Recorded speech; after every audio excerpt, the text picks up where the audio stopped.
Welcome back to the podcast. I'm Pete Tigers. I've been lucky and have been catching a few salmon. But why is it that you always remember the one that you lose? It sticks in your memory just a little bit too long. Anyway, I'm going to put on my work hat for a moment and tell you that if you fancy giving trout and salmon a go, you can subscribe and get 13 issues, all for under a fiver. Apparently that's 37% off of a saving on the cover price. That's pretty cool, right? Right, on to my guest. We're going to be exploring his fishing timeline, get some fishing tips, and then, as he is chairman of AAPGAI, I reckon we'll get some casting tips too. I'm really pleased to be joined today by Neil Lobban. Neil, it's great to have you here. How are you doing? I'm doing great, Pete. Yeah, and thanks for the invitation to have a chat this morning. Looking forward to it. Hopefully I can answer the questions that you're going to throw at me. I'll do my best. Well, let's start with a nice, easy one. Have you been fishing? How's the fishing been? Yeah, like everywhere, we've suffered up in the northeast from fairly warm temperatures. So for those who don't know, I'm based around Newcastle on the River Tyne. I run a guiding business called Tyne Fly Fishing, and we do lots of trouty stuff. We do lots of salmon and sea trout. Like most areas of the country, we've found it tough over the last few weeks with the warm temperatures. We do benefit from having keel day. So we have some releases from the reservoir that go into the river. So that cools things down a little bit, gives us a bit of water. So we're very lucky in that respect. And there are a lot of fish around at the moment, actually, in the Tyne. They're not particularly easy to catch, given the conditions, but a lot of sea trout and quite a few salmon around as well. So, guests have done okay recently. We're making the most of things. That sounds perfect. And I guess one of the things that we're having in our fishing vests or packs or whatever they may be is a thermometer these days, right? Yeah, so that's a bit of a hot topic at the moment, if you forgive the pun. Obviously, we need to look after the fish themselves, the stocks, both trout and salmon. And the sea trout. It's a difficult one, isn't it? If we've got people who have booked a day and they've spent some money on a hotel and they've paid for their fishing permits and so on and so forth, it is a difficult one to be able to turn around to people and say, I'm sorry, you can't fish. And I think it's going to be a thorny issue going forward, to be honest. What I've tried to do is when conditions have been let's say, not conducive for the fish, and we're worried about those fish actually being able to survive healthily, having been caught, then we've looked at rearranging dates. I've done quite a few early mornings recently, so we're fishing in the sort of cooler part of the day where the water has cooled down. And we've also looked at which areas of the river that we fish in as well. So I mentioned Kielder Reservoir. The water coming out of the reservoir is quite a bit cooler than the river itself. So fishing higher up in the system, those fish are in the cooler water. By the time that water gets down to the main Tyne, it's travelled quite a long way, and it can warm up in extreme circumstances, which is what we've had. Going forward, I think it's something we're going to have to get to grips with, because salmon fishermen particularly, we all know that river conditions play a massive part in success, and we've all had those times where we've booked fishing and we've been washed off, the river's been big and dirty and so on, and it's a sort of unwritten rule that you're going to lose some days and you're going to suffer that way. But if we're expecting anglers to also suffer at the other end of the spectrum, if you like, with hot low water and being told they can't fish as well, then I think that's possibly something that people need to be looking at. I had a chat with a couple of instructor friends who were running a course recently on the Tweed, and they were told that their guests couldn't fish because of the conditions, but the opposite bank were still fishing. So there's some difficulties around that.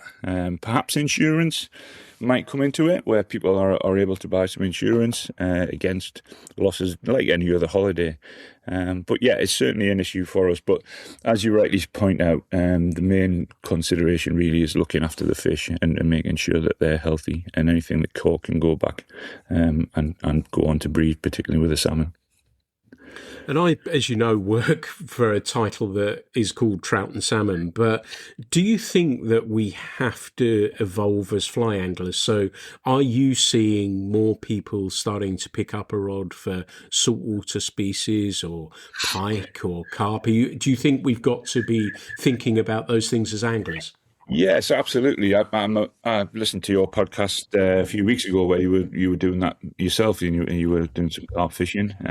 I've recently just had a week away holiday in Mexico, just with my wife, and while we were over there, I had a couple of days saltwater fishing. And that's something I'm really sort of enjoying. I caught my first permit, which I was chuffed to bits with, a couple of tarpon. So great fun. Back home, one of the results of, if you like, the changes in terms of temperatures, we're starting to see a lot more bass in our area.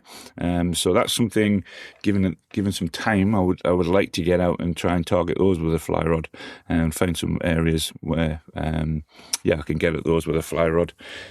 It's not something that is very well populated at the moment up here, and there's not many people doing that sort of thing, but certainly looking for alternative species given the conditions. I think it's a very good point. And also, it's interesting what we say about this, about you talked about the insurance and the issues that guides and instructors have to face. And during this weather, of course, the fish are at the top of the list for us, but there are gillies, there are guides, there are tackle shops, because people aren't fishing in quite the same way. It's not just, it's filtering down, isn't it? Absolutely. As I mentioned, it's obviously putting people in difficult positions where people have paid up front for accommodation, for guiding, for permits, and then being told that they can't fish because of those conditions. Like I say, historically, salmon fishermen have been used to losing fishing due to high, dirty water, but this is maybe another element that's a bit more recent, and I think is going to become more prevalent as we look ahead. So, yeah, it's a difficult one, but as you say, the fish need to be paramount in this. Let's move on to your fishing a little bit. And what would you consider then your target species, and how do you rank them for you? If you've got a day off and you're going fishing, I guess some of it depends on conditions, but how would you rank the species that you like to target? Well, my fishing, like an awful lot of people, I started with a trout rod. In fact, the sort of history of my getting into fishing, I didn't have anyone in the family who fished, so my father didn't fish. But I inherited, I'm going to just give you a little bit of noise here, do you recognise that? So I inherited from a great uncle of my father's who lived in Coldstream, actually, a cane rod and Hardy Perfect reel. That was the Hardy Perfect there. They were both sort of stamped in the early 50s. And I played an awful lot of sport when I was in my teens and 20s, but various times because of a few injuries here and there, as you get when you're playing a lot of sport. And one of those times I actually picked up this rod. So it was a Hardy Palacona cane rod and a Hardy Perfect reel. And I actually started on the River Coquet, which is just north of the Tyne. And my father played a lot of golf, and his pals also, some of them fished. So they were good enough to take me up there. And I was literally hooked from the first trip up there.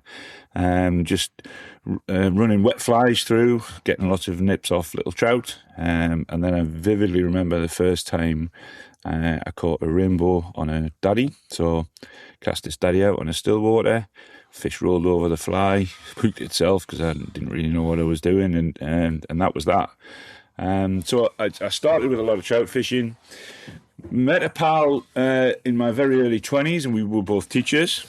So we were lucky enough to have that 6-week break in the summer holidays. And I bought a little 12-foot caravan for next to nothing, and we dragged that over to the Lake District for year after year. And we went over there and we fished to our heart's content and enjoyed a few beers along the way. But his family and his background had been, when he was a lad, he salmon fished with his dad. So they had gone down, they'd been members of Prince Albert Club, and they'd fished quite a lot in Wales, the Mowdock and the Winion, and they'd also gone up onto the Spey and fished in the town water at Granton. And he always, throughout these trouty trips, kept saying all these stories about salmon fishing. So we sort of enveloped that a little bit, and we added a bit of salmon fishing to the trips. And like a lot of people, once they start salmon fishing, that's it. You can't see past anything else, and you get absolutely gripped with that, and everything's to do with salmon. So you'd go out in all months, in all weathers, in all conditions, when actually, in hindsight, there was no chance of ever seeing a fish, never mind catching one, but you were obsessed with salmon. And that's what I was like. And then more recently, sort of maybe like the last 10 years or so, what I've tried to do is as you described, fish to the conditions. So when the trout fishing's good, I'll go and enjoy the trout fishing. We're lucky enough to have a little stream that has a decent mayfly hatch very close by. So I love the dry fly with the trout. And when the salmon fishing's not necessarily when it's good, because I always enjoy a day on the river, but I try and do the trout when the trout's good, and the salmon when the salmon's good. So yeah, and that sort of story went on, and believe it or not, 34, I believe it's 34 years later, with the same guy, and we've been away every single summer since then. We've been to Russia, we've been to Norway, we've been to British Columbia. In fact, we're going to British Columbia this coming Saturday, taking a group over there. So, yeah, we've been all over the place. We've enjoyed some great trips. We've enjoyed some times where the conditions weren't so good. But we've managed, with one or two fallings out, to stay friends for those 34 years. And still enjoying those trips. So, I think to answer your question in a couple of sentences, dry fly for trout is a big passion, and that anticipation of fishing for salmon and that anticipation of the pull, the tuggers, the drug, etc. I can't beat either of those, to be honest with you. Having said that, the more saltwater stuff I've done, the more I've really enjoyed that as well. It's always nice to learn something new and do something slightly different. And like I say, with the bass off the coast, that'll be something that I really would like to have a go at. Anything with a fly rod is a short answer. Do you think that's one of the reasons that we stay addicted to this for so long? Is that there's so many different wormholes that you can go down, like you talked about the saltwater both here and abroad. So that sounds so that's going to be something interesting and exciting to get stuck into. Do you think that's part of why we become so addicted to this? That there is, it feeds our insatiable appetites on a almost daily basis. I think it is, and I've done this year. So I took early retirement last year from teaching, and up until then I was doing 3 days in school, and I was doing 4 days and often 7 nights on the river or the lake or whatever. So it was very busy. So this year I've done more and more trouty type beginner stuff, and one of the ways I not sell it, because you don't necessarily need to sell it, but one of the ways I describe it to people who are new to it is that every day it's a different challenge, it's a different code to crack. So even on a small stock stillwater, the conditions are different, the fish are feeding on something slightly different, they want it in a slightly different way to be presented, and so on and so forth. So I never tire of of being out either fishing myself or more often than not fishing with other people, because every day is absolutely different. The water conditions are different. If it's salmon, the height's different. The fish are lying in slightly different places. So I think that's the fascination for me. Is every day is different. You're trying to work things out, not only maybe to catch our fish, but to actually crack the code and feel that you've come away and you've done a good job, and that people have enjoyed it, but also had the best chance of some success as well. Do you think that, and there'll be a lot of people listening to this who are trout anglers who are salmon curious, and maybe listeners who have a foot in both camps as well, but do you think that the I guess almost traditional progression may be from trout angling to look at salmon, or do you think it is, you can step across both camps yet come that way? Because I see at shows, and when we were up at the Tweed show, where it was lovely to see you guys up there, that there were people I knew that were trout anglers who were getting really interested and excited about salmon fishing and wanted to learn a little bit more. That's also given the background of salmon runs, etc., that we all know about. But do you think there is a progression, and you're saying that you're doing a lot of trouty stuff? Do you see that as a progression for people now, that they may want to pick up a double-handed rod and have a go?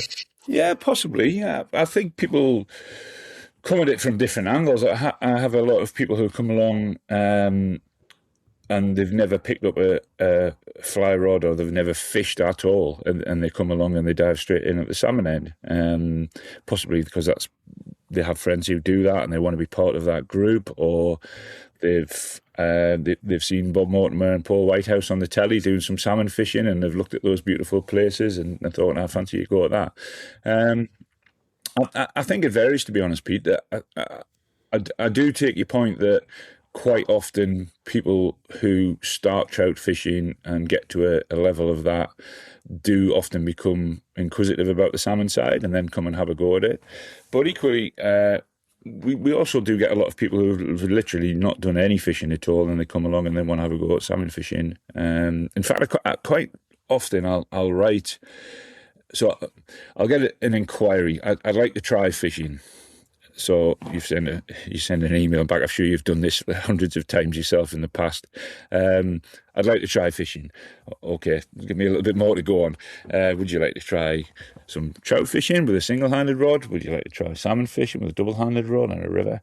And the answer often comes back, I don't really know the difference. What would you recommend?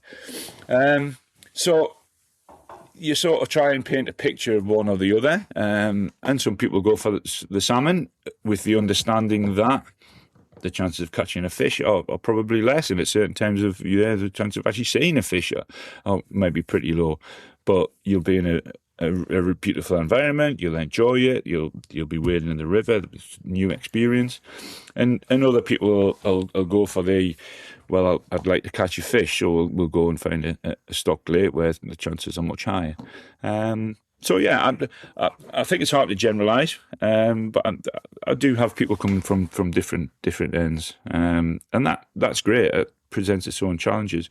Obviously, there are different challenges with different people's experiences. So people who come from single-handed, they've done an awful lot of single-handed.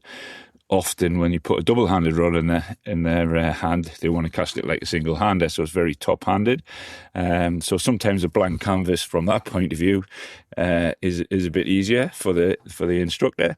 But yeah, I don't think you can be too general in terms of there's a definite route for most people. It's just got me thinking a little bit there as well, because, where I was based and when I was guiding and when I was instructing, it would be 99.9% trout on a river. And it made me wonder if it is sort of location based as well, in that sense that, we didn't have so many salmon to go at, but if we'd had a bit of rain, I'd say, look, do you fancy swinging some flies this morning? Let's have a go and see how it goes.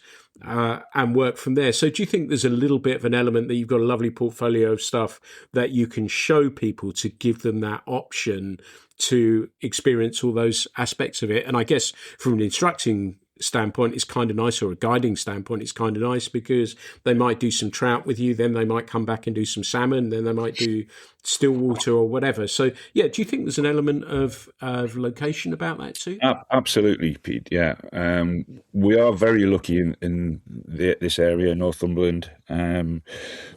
We've got the weir, we've got the corket, we've got the tyne, which are amongst the three best, certainly in England, in terms of salmon and sea trout. There's some nice trout fishing on some parts of the Tyne. The main river, not so much, although there are some good trout in there, but you don't often see them on the top. But usually it's early season when we get big hatches of granum and so on. But after that, they seem to disappear. So, yeah, we're very lucky in that respect. We have some beautiful still waters, large and small. So there's a lot to pick at. And you're right. I have quite a few clients who I've done a bit of both with, and they really enjoy that. It's difficult, hand on heart, to do a day where we'll do a bit of both down here. You tend to target one or the other. Just because the trout fishing is so much better on some of the smaller streams. Like I say, we've got there's a river called the Derwent that comes from the Derwent Reservoir, actually flows into the Tyne down at Gateshead, but that's a nice little stream, some nice trout and grayling in there, good hatches of fly. So if I'm looking to do a rivery trouty type day, I would go on there, or possibly on the weir. And if we're doing a salmony sea trout, it would be more focused on the Tyne. We don't have the luxury of doing a bit of both, really. I've got some friends who do quite a bit on the Eden and the west coast, and obviously the Eden, you can do that sort of day, because if the salmon fishing's not so great, then there's some good trout in the water as well, and vice versa. So yeah, but hand on heart, we tend to target one or the other, or I tend to target one or the other on any given day. And as winter rolls in, does that mean that you'll start taking people for grayling too? Yeah, so the problem with the grayling, as you'll know, is water conditions. So at that time of year, you can plan as many grayling days as you like, but some of it you might end up with none. So I do a tiny little bit of that. If I'm honest, bugging is not my thing. I get that it catches a lot of fish. It's not something I'm particularly expert at, because I haven't done a lot of it, and I suppose the reason for that is because I don't particularly enjoy it. But I'll do it for grayling over the winter, because that's the way to get out and catch them. You're not going to get many on a dry fly, or you might get a 10-minute window during the day, but other than that, probably not. So yeah, I'll do a bit of that. I don't tend to do an awful lot of guiding or instruction on that, simply because to hand on heart, I think there are people out there who are a lot better at it than I am, to be honest. But yeah, I do it and I enjoy it. And if somebody asks for it specifically, then yeah, I would take somebody out. But a lot of cancelled days at that time of year. And to be honest, I'm looking forward to enjoying a bit of time. I'm at that stage of life, as I say, took early retirement. Well, my wife retired, so I'm looking forward to, over the sort of closed season, to enjoy a little bit of travelling around and doing some other things. But whilst really thoroughly enjoying the fishing season. So we start on February the 1st here for salmon, and finish it on October the 31st. And there's obviously an awful lot of trouty stuff in that window as well. But that time's pretty full on, with the guiding and instruction, do mentoring some candidates for AAPGAI. There are shows and events and so on. So it's pretty full on in that period. So yeah, not so much on the grill. Let's come back to your personal fishing for a few questions. And for you, what is the perfect day on the water? Oh. Are you talking about me personally fishing or guiding? You personally fishing. Me personally fishing. I suppose the perfect day on the water would be, right. Well, I'll describe one day where it so happened that I had access to fishing on the South Tyne, on the North Tyne, on the Main Tyne, and I caught salmon on all three rivers on the same day. It just so happened the conditions were great on all three rivers. But yeah, I'm lucky enough to have access to some productive fishing when conditions are good, and also some really, really outstanding and beautiful fishing, particularly some parts on the North Tyne. Just really nice place to be. So I suppose getting up fairly early, being the first one there. Not that I'm unsociable, but it's always nice to feel that you're the first one through the pool when conditions are nice. I've got a pool in my mind, which is called the Upper Caston platform on the North Tyne, and it's the sort of water where if fish are running, you'll see them come into the tail of the pool, and the main body of the pool is quite nice, glassy water, and very often you'll see a fish follow the fly, or you'll see the take, and I'm talking salmon here, and there are some decent fish that tend to hold in that pool as well. So yeah, I suppose those days where there are fish moving, that they're decent, fresh fish. It's that anticipation of you get down the river and you think, yeah, this is going to be good.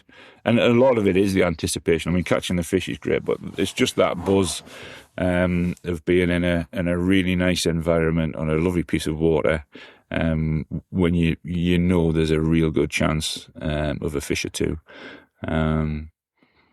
Yeah, I think that would probably be my perfect day, and then go and brag about it over a pint in the pub afterwards.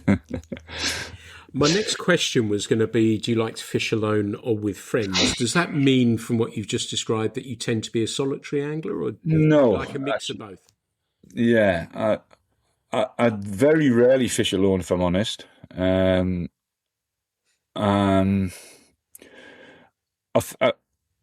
think what I've described there is maybe it's a product of getting very little chance to actually fish. So if I do fish, it tends to be either early in the morning or in the evening after a guided day.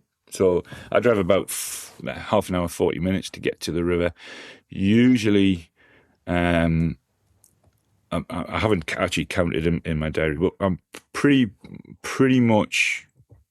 I think we chatted about a few days that you might be able to come up, and they're the 4 days between now and the end of October that I'm not guided.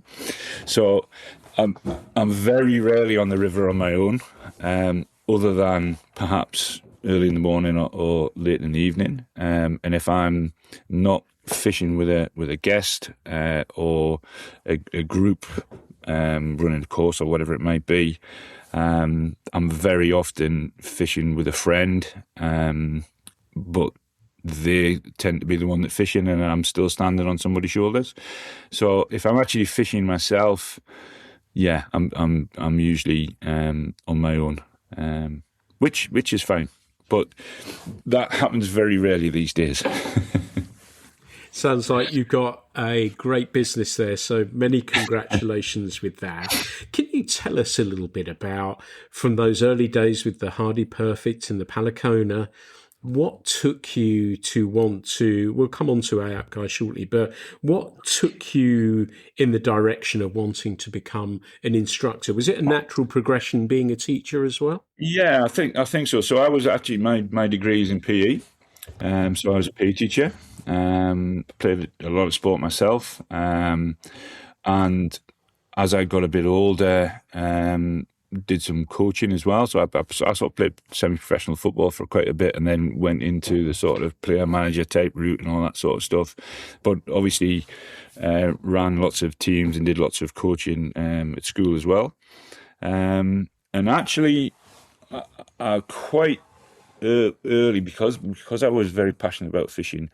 I also ran a fishing club at school, and we used to take youngsters of all sorts of varieties and interests. But it was quite striking that some of the students who maybe found concentrating at school quite challenging, you'd take them onto the side of a lake, or you'd put a flower in their hand and go and do a bit of casting on the school field before we went fishing or whatever it might be.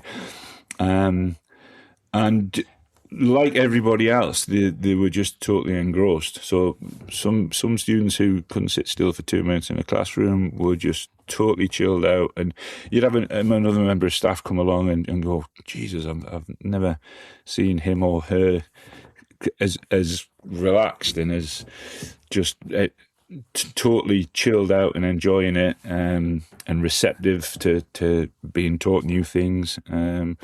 So yeah, I mean, we all fish for different reasons, but I think losing yourself in the moment and just forgetting about any worries and all that sort of thing, I think it is a really calming and chilling out experience and activity.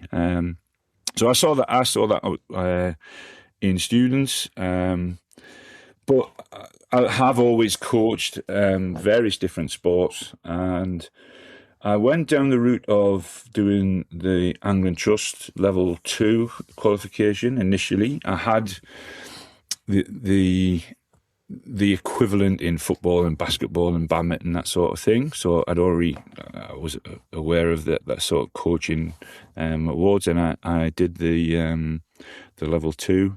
And at about that time, I met... So the Angling Trust used to run something called a CAG, which was a community action group, I think, something like that. And basically, you would have stakeholders from various different walks of life, so sports development and angling, and funding streams and so on. They would come together in an area and they would meet, and it was to promote angling. And I met a couple of guys, Ben, who worked for the Angling Trust, and a guy called Adam, who worked for Tiny Weir Sport at the time, and I was coming from a coaching sort of perspective. And the three of us got together. We became very quickly really good mates over quite a lot of wine and cheese in my kitchen, and we sort of hatched a plan, and we actually launched something called the Northeast Fly Casting Club. And your predecessor actually came and visited us and did a little editorial on us, actually, when he was up on the time. But in essence, it was a partnership between myself, some Angling Trust, and Tiny Weir Sport. We put a lottery bid in, we got some funding, we bought a load of rods, and it's still going strong now. We had, at one point, I think we had 120 members, 100 members, and we don't have any water. It's 20 quid a year for membership. We run 3 days across the year, where any of the members can come along. We have some instruction, we have a bit of barbecue, we do some guided fishing and so on. We run trips. So this spring trip we went to the Tweed for 3 days, but we've been on the Tay and the Spey and the Dee and so on and so forth. And it was all aimed really to attract people who wouldn't normally have the access to get into salmon fishing or trout fishing, and just give them that access, really. So we have kids from our youngest young girl called Rose. So I think she'd be about 9, and she's absolutely outstanding with a double-handed rod. Right up to we have a lady in her late 80s who fishes regularly on the Tweed and catches salmon. She's great fun, and everyone in between, to be honest. So that was that was great in a number of ways, and one of the ways was I had just done the level 2 and got a little bit into doing a bit of coaching and angling, and I had for want of a better phrase, lots of guinea pigs to work on. So I had all these people in front of me who were coming along, wanting some instruction. We ran some little courses. We'd do like an evening every night for. So we're doing an evening every week for like an 8-week block, things like that. And I worked with another instructor, a gentleman called John Little, who unfortunately has passed away. But John was an AAPGAI member, and I wanted to take things further, and I wanted to get better at this, really. So I went down the route of AAPGAI. I did quite a bit of research, and I'm not going to get drawn down the line of comparing ourselves with other organisations, but AAPGAI was the one that I chose for reasons. That's the one I went for. And I worked with a gentleman called Glyn Freeman, who I believe you'll know, or you'll certainly know of. And Glyn mentored me through. First one was the provisional salmon, which I think I did in 2013. I passed it, and then all the way through to Masters salmon and Masters trout. And the fly tying one is on the horizon. Not had a go at that yet, but Paul Little, who you'll probably know as well, is stabbing me regularly to get involved in that. And yeah, I'm working towards that one as well. So yeah, it's been a long but very enjoyable, challenging, absolutely no doubt. But I feel that and I don't particularly like the word journey, but it has been a journey. But I've learned so much, met so many great people, thoroughly enjoyed it, and actually, without sort of bigging myself up, I think I'm now in a position with all of that experience and all of that input from various people, where I feel I can do a real good job with anybody who comes along and wants some either instruction or some guiding or whatever it might be.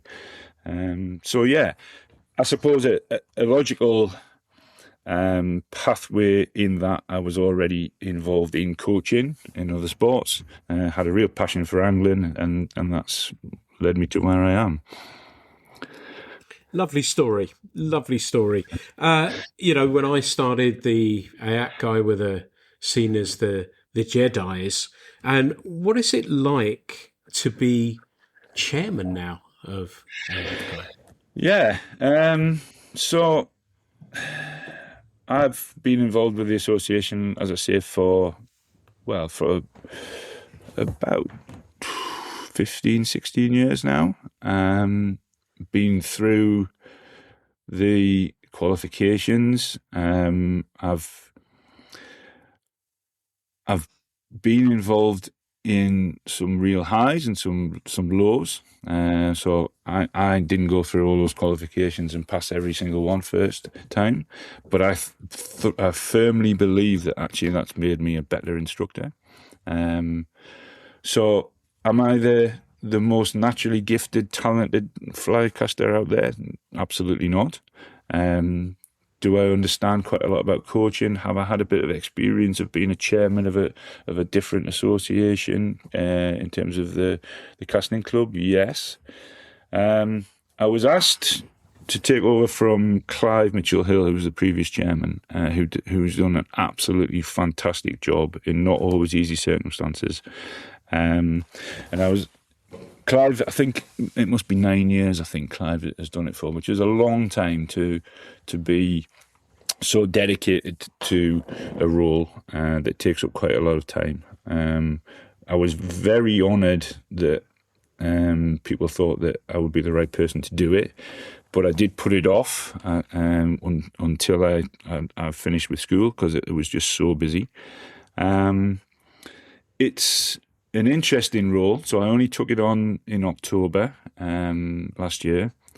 I still very much rely on Clive and his expertise and experience, and he's been an absolute rock. I'm also surrounded by some really talented people. So if you go onto our website and you look down the list of our members, it's a who's who of people from the industry, some full-time, some part-time, but there's a real wealth of talent there. And I think my job as chairman really is to try and bring those skills and those talents together, to promote AAPGAI, but also to promote the members. And yeah, I'm pleased with the way it started. It's full on. It's probably a bigger job than I imagined.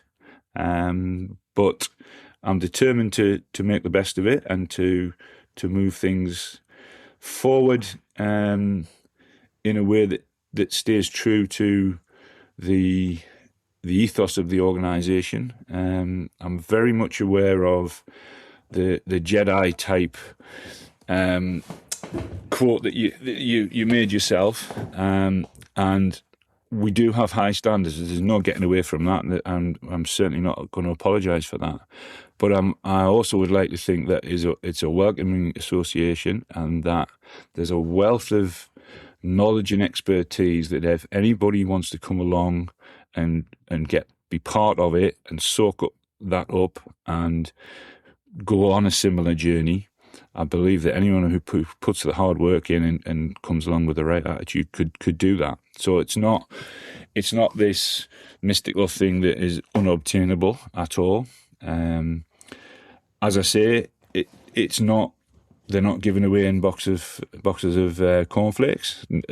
Any certificate through AAPGAI is hard earned, and there will be highs and lows. But I think anything that's worthwhile getting, and I believe our qualifications are worthwhile getting, you've got to work for. But not unobtainable, and certainly. I do believe that the atmosphere is one that's welcoming, and we want to meet new people, and we want them to come along and see what we're about, and get involved. So yeah, with that in mind, we've got three sort of initiatives on the go at the moment, if you like, as well as the fly dressing. So the fly dressing has been really lifted recently. We've got some really good audio visual stuff that's really lifted the sort of the demonstrations and so on. So that's in a good place. We've got somebody who you also know, Jim Fern. So Jim's working quite hard on sort of CPD and open day sort of area. So making those open days that we have unmissable, really. And that's the remit, is to make them welcoming, make them events that people want to come to in numbers for various different reasons, make them really useful for members as well as members of the public who want to come along and find out what we're about. So there's that side of things. We've got Brett O'Connor, who I know you'll know as well. So Brett is working on this sort of public face, if you like, and the website and so on. We've just recently done some videos for yourself, which I think are going to hopefully be featured in your Trout and Salmon, or certainly some links to them in Trout and Salmon. And then we're looking at the syllabus. So the syllabus is freely available on our website. The double-handed syllabus particularly is something that we're looking at.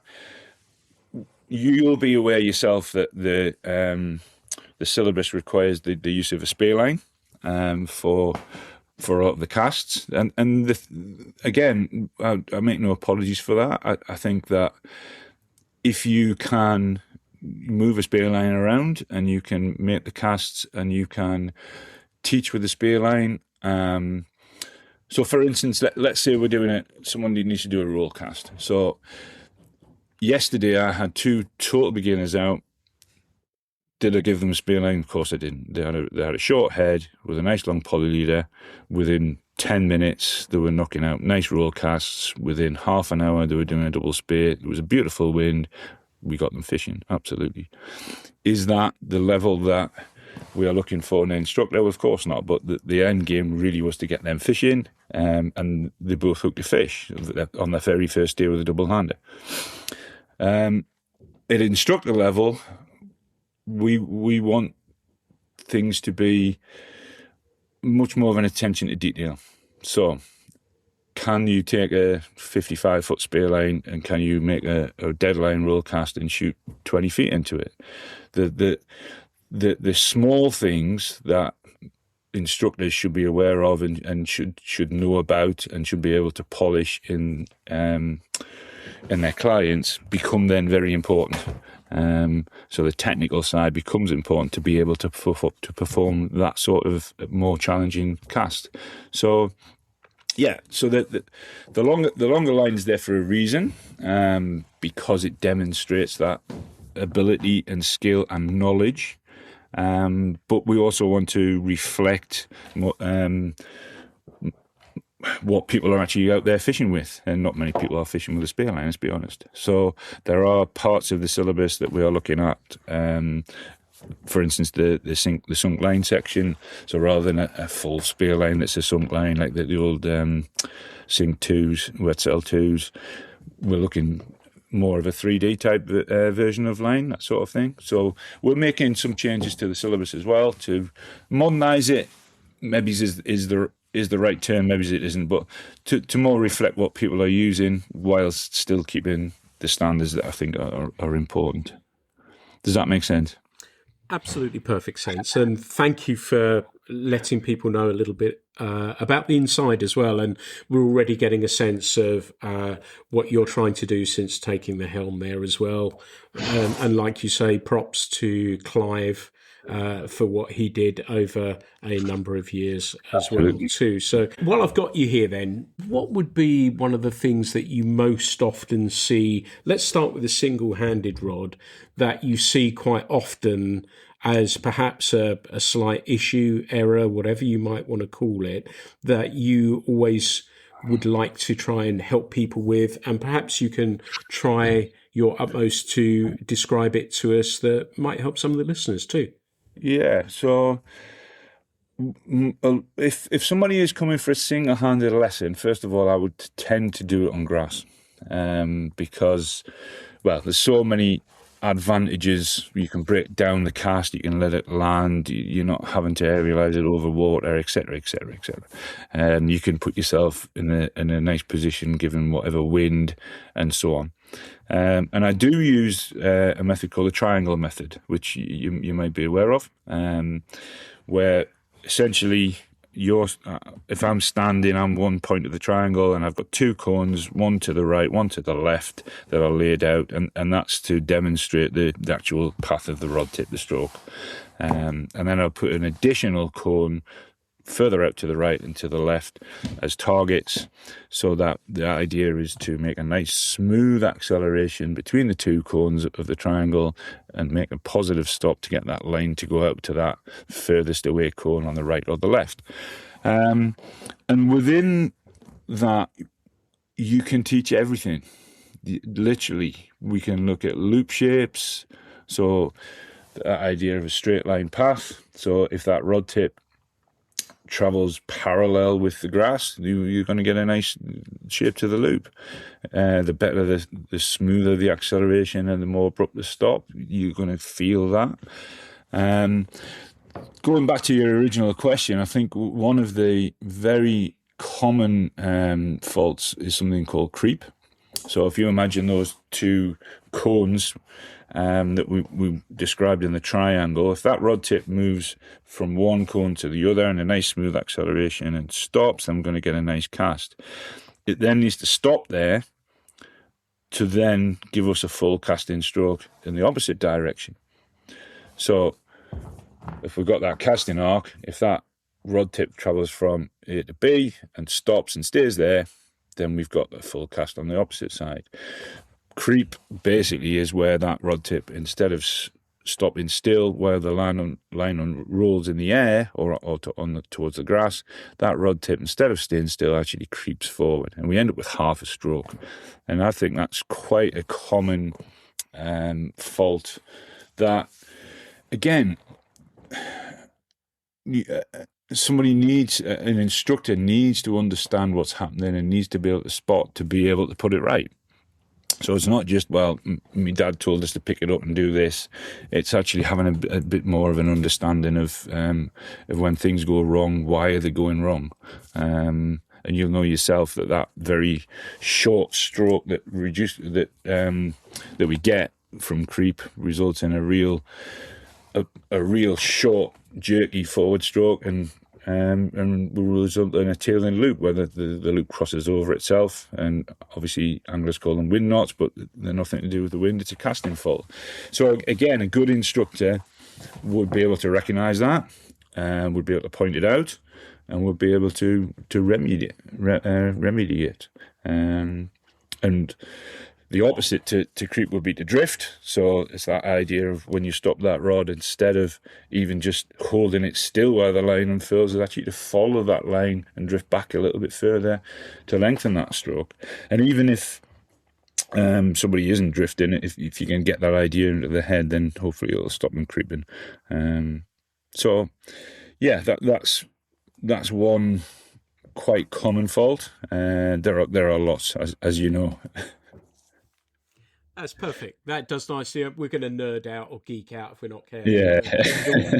One of the ways for listeners as well that you can spot when you're creeping a little bit if you're not looking behind you, you'll see your stop position as well. And quite often the stop position will be a lot lower because you're trying to make up the difference of that short stroke as well. So things like that are worth having a look at. What I wanted to ask you, Neil, as well, is how do you think fishing is looking right now?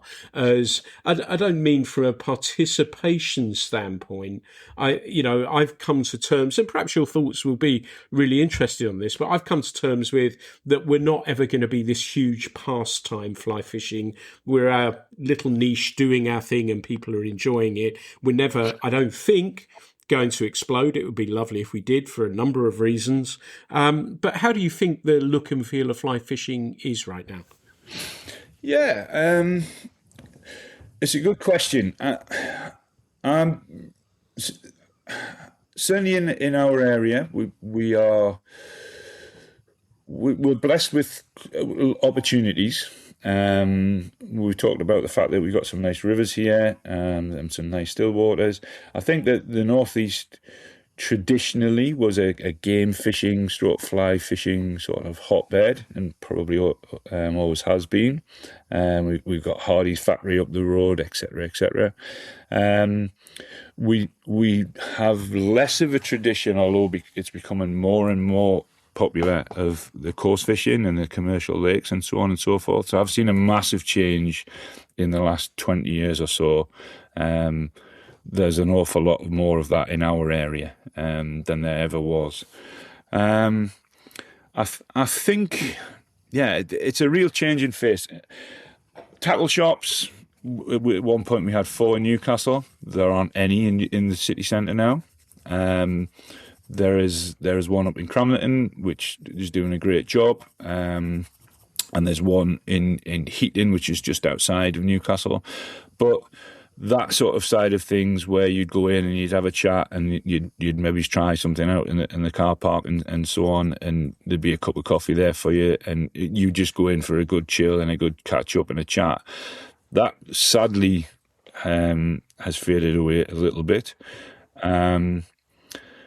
I suppose, I think things like you've obviously got the 2 guys, Mortimer and Whitehouse. I think that has definitely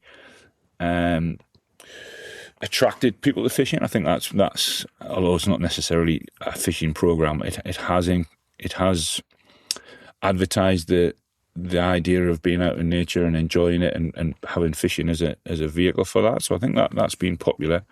And obviously quite a bit of theirs is fly fishing. I do get a lot of inquiries to say I'd like to try fly fishing, and you say, so what's, well, I've seen Robson Green out doing a bit with his family on the telly, and I've seen Mortimer and Whitehouse and so on, and it just looks cool and it looks like a nice way to spend your time. I think obviously we had COVID, where people sort of realised that every second didn't necessarily have to be about work, and work patterns have changed a lot. So less going to meetings and more working from home, and more of this sort of situation where we're chatting over a screen. So people are not having to fly all over the world or drive all over the country to meetings. So maybe it's a bit more leisure time, people with more time to do things. On the flip side, I do think there's been a change in the way that people book fishing, and people access it. I think that we were chatting about this yesterday actually on the river. The idea of Fish Pal, so there are some definite advantages to it, but the idea of you had a week and you did that week every year. So at the end of the week, you'd shake hands, you say, yeah, we'll see you same time next year. That's not quite so prevalent. I think that there's a lot more people looking at websites and saying, oh, well, they've had a few fish today, so I'll go out and I'll jump on a ticket and get there tomorrow, which I think is a shame. So if you look at the catches on any given river at the moment, let's take the Tyne for instance. So if you look at the catches that are publicised on Fish Pal, for instance, you would get not a particularly positive picture of how things are. But if you actually went down to the river, you'd see there's a lot of fish there. And if you fish for them at the right time of day, or you wait until temperatures are cooled, or you go upstream a little bit, you can have some success. So there's a temptation, I think, at the moment, particularly in salmon fishing, for people to wait until the perfect moment. And I'm talking about local anglers here pretty much, because obviously if you've booked your trip, you go on your trip and you take it how it comes, like you'll have done last week on your trip. I think local anglers will sometimes wait for that perfect moment where it just means there's an awful lot of pressure and an awful lot less pressure on the fishing, which again means the catches aren't so great, and it's a self-fulfilling prophecy, if you like. There's less people fishing, so there's less fish caught, so less people want to go fishing, type of thing. Whereas I think if people just got out there and got on with it, and I'm not talking about the warm conditions at the moment, so that accepted, I think there would be more fish caught, and you'd see more people out enjoying on the riverbanks. There's definitely a temptation at the moment for people to wait for the perfect conditions. And I think that's also reflected in the historical runs of fish. So on the Tyne, as a lot of rivers, the Tweed, and certainly a lot of the rivers that I fish and that I know a bit about, those runs of back-end fish aren't there anymore, and there are more fish in the summer months. But if you look at the catch returns are still higher in September and October, because traditionally that's when people went and did a lot of salmon fishing. Yes, we tend to get more water there then as well, which again gets people out because there's a bit of water. But those fish are at their best in July and in August, and certainly sea trout. Our runs of sea trout in July are really, really good. So yeah, I think there's quite a few things that affect just how many people are out and about fishing. I think it's positive. I really do. I think that every week I'll have inquiries from people who are new to the sport and want to get involved and want to learn about it, which I think paints a pretty healthy picture, if I'm honest. Yeah. That's good to hear. Pleased to hear that. I sometimes wonder as well that some of the things you've been saying, and I was having a conversation the other day about the barometric pressure watch, that book that came out a number of years ago, and you almost live by the watch in some respects, and also thinking about the fishing, that we almost have too much information, don't we? So yes, I agree. Rather than just saying, right, sorry, I've got a day off, I'm going fishing. Yeah. Now we check around too much. So perhaps we should look at things sometimes a little bit more simplistically and just go fishing, right? Yeah, sometimes it's quite. I don't know. There are very few days these days where you would go out and you say, "Well, anyone could throw a fly in the river and catch a salmon today." Those days are, are less and less. But sometimes there's quite a lot of a sense of achievement of actually going out and getting a fish when things are tough. So yeah, it just adds a little bit to it. It's like your first fish, your first fish on your own fly, and then actually going out and catching those difficult fish, whether they be trout or salmon or whatever. Lovely. Perfect. We're going to start winding things down now, but I just wanted to touch on what is your Hall of Fame rod? Which is the rod that means something to you? Ooh. The rod that you pick up, the one that may just be gathering a little bit of dust in the cupboard or the rod vault somewhere, but which is the one that's your Hall of Famer that means so much to you? That's a really good question. So I mentioned that Hardy Palacona cane rod, which obviously has cherished memories. And I actually do break it out now and again, and it's great fun to play fish on. So soft, as bamboo rods, not all, but as they generally are. Wow, that's a big question. So I'm lucky enough to work alongside a tackle company. So my wife, when another rod comes through the post, just rolls her eyes. In the room adjacent to where we are, there'll be about 30 rods, and that's my working set. And in the loft, there'll be at least that many again. I passed my AAPGAI qualifications with a Zenith, Hardy Zenith double-hander, 14.6 weight, with a ballistic vector spear line. So I spent an awful lot of time and hours with that. So that has a special place in my heart. I have a loop double-handed NXT actually, which is an older model now. But I love fishing with that rod. 13-foot 8 weight. It's a beautiful rod. And I have an awful lot of rods, a lot of loop stuff, and they all have their attractions. But that rod for me is just a beautiful fishing rod, just a lovely rod to go out and fish with. And then again on the single-handed front, I have a loop green line, which I used for my assessments. Spent a lot of time with that, and that's actually a cracking rod to fish with as well. So yeah, you sprung that one on me a little bit, but I think that's probably they would be the ones that would jump out. But yeah, I've got quite a few older Sage rods as well, the RPL and the RPL Plus, which are beautiful rods. Yeah,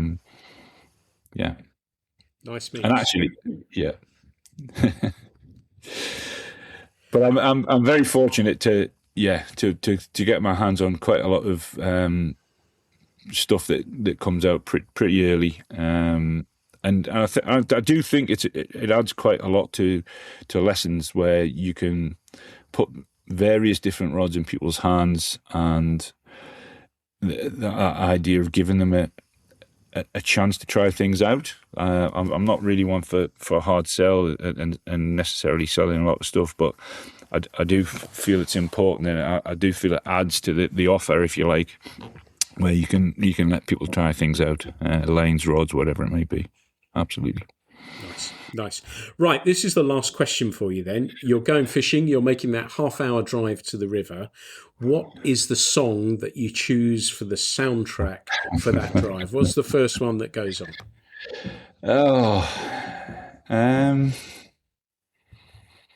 That's a really good question. I actually do like a massive range of music. I actually quite like The Cure, and I know you were good friends with one of the members from the band there. I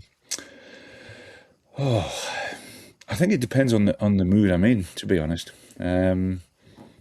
Teenage Kicks is one of my favourite songs.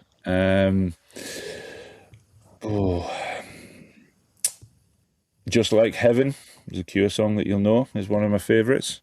Actually, if I was in the car going to the river right now, I would be listening to your podcast about bamboo rods, because I haven't heard that yet. And I often, that is when I sometimes do listen to a podcast or something like that when I'm driving in the car. Very rarely do I sort of sit around the house, but if I'm driving somewhere down to Flyfair or something like that, and it's a bit of a drive, then I'll put a podcast or two on. So that's in the back of my mind that I haven't heard that one. So maybe that would be what I would be listening to, not necessarily a song. You're the best. Thank you for that. The song choices, if listeners, you said Teenage Kicks, and Yeah. I actually in the latest magazine, I was fishing with Fergal and Yeah. the guys at Amwell Magna, which is just one of the best people out there. He really is fabulous. Massively passionate, isn't he? Yeah, he's a great guy, and the Cure, as you say. Still, I'm cut up about that, and but yes, lovely choices. They mean a lot to me. So thank you for that. How, Neil, can people find you if they want to book some guiding? And also, you better give us the AAPGAI details as well.